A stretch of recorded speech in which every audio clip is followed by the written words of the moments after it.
In an extraordinary turn of events, Rio, a 10-year-old boy, wakes up to find the spirit of his late father in his room. Their card game, captured on camera and shared online, unintentionally leads to a rise in violent incidents. This event puts a spotlight on Dr. Stevenson's afterlife research at the Life Beyond Institute. Facing potential shutdown due to public and government reaction, Dr. Stevenson takes to a TV interview to explain her study's true purpose, stressing its significance and clearing up misconceptions. It is irrefutable.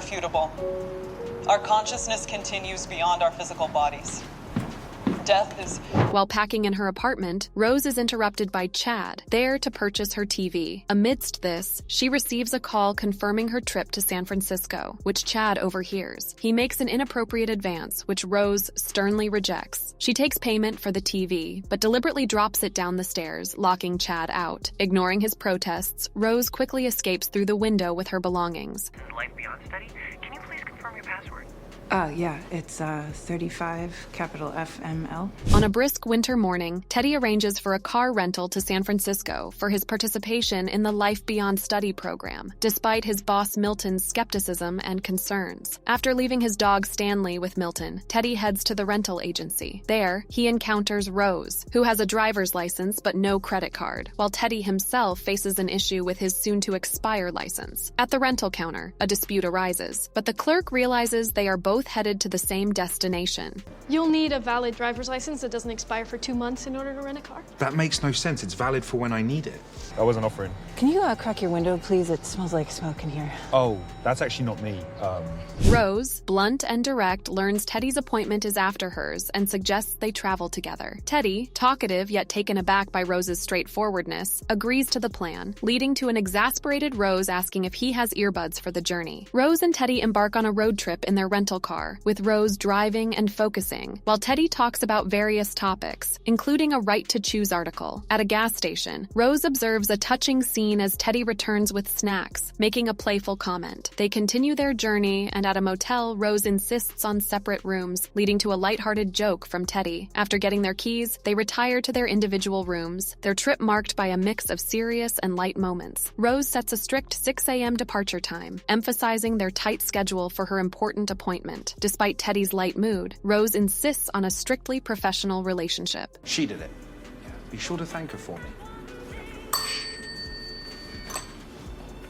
That night, unsettling events occur. A TV turns on to static in Rose's room, and Teddy sees a shadow, distracting himself with a ghost-related news interview. The next morning, Teddy finds Rose asleep in the bathtub, leaves discreetly, and breaks his non-smoker claim. Rose wakes up late, rushes out, and finds Teddy at a diner. After a brief interaction, Teddy leaves, and Rose calmly finishes her coffee, in control with the car keys. On a snowy drive, Rose falls ill but insists on driving. During a deep conversation, she reveals a past suicide attempt and pain struggles. Their talk is interrupted when they accidentally hit a man carrying a suicide note, unsettling Rose. Contemplating but ultimately not calling the police, they struggle with a flat tire. While bonding over shared suicide attempt experiences, they're assisted by a priest named Jack, who criticizes Dr. Stevenson's study, sparking a debate with Rose about science and religion. After changing their car's tire with help from a priest named Jack, Rose and Teddy continue their journey playing Never Have I Ever and revealing secrets. Was that my landlord yelled at me for ruining his wood floors.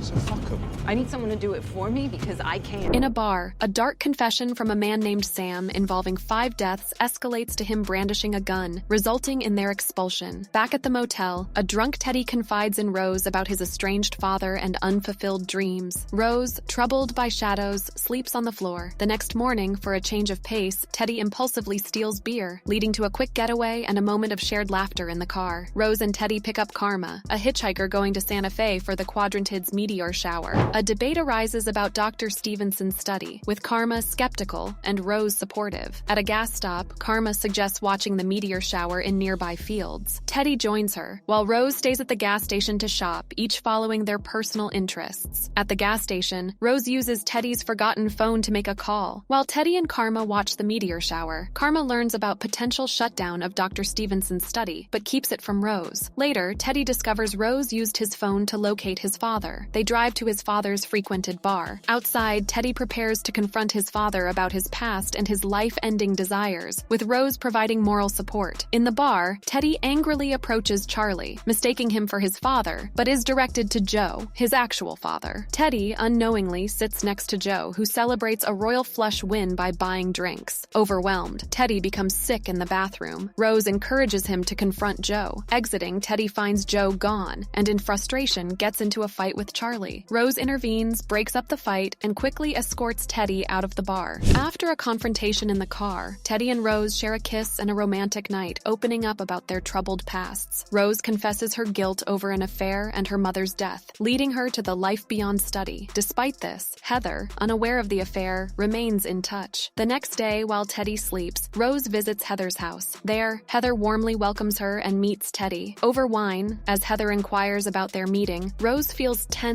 and haunted by a dark presence, struggling with the need to confess. Rose hastily tells Heather they're eloping and moving to Europe. Heather blesses them, unaware of Rose's true feelings. It's an occasion. Of course it is. I'm so happy to see you. It's been too long. That's not what I meant. Well, do tell.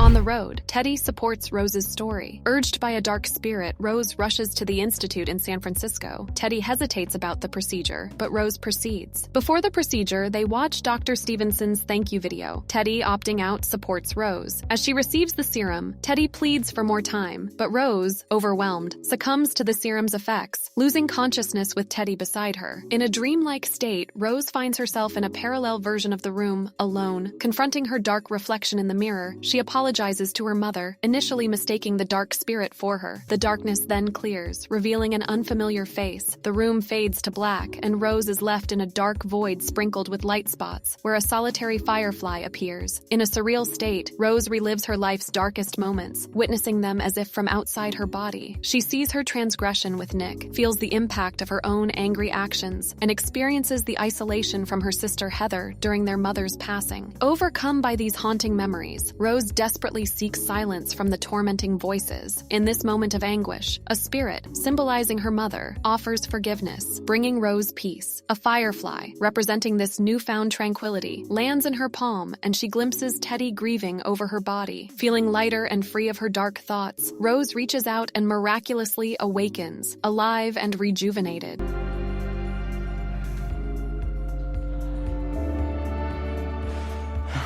Back in reality, Rose and Teddy find solace on a beach, reflecting on their narrow escape from death. Rose shares that the experience was like facing all her fears at once, but it led to a newfound resolve to live. Now content and hopeful, she even trusts Teddy to drive them home, symbolizing a fresh start and the healing journey ahead for both of them.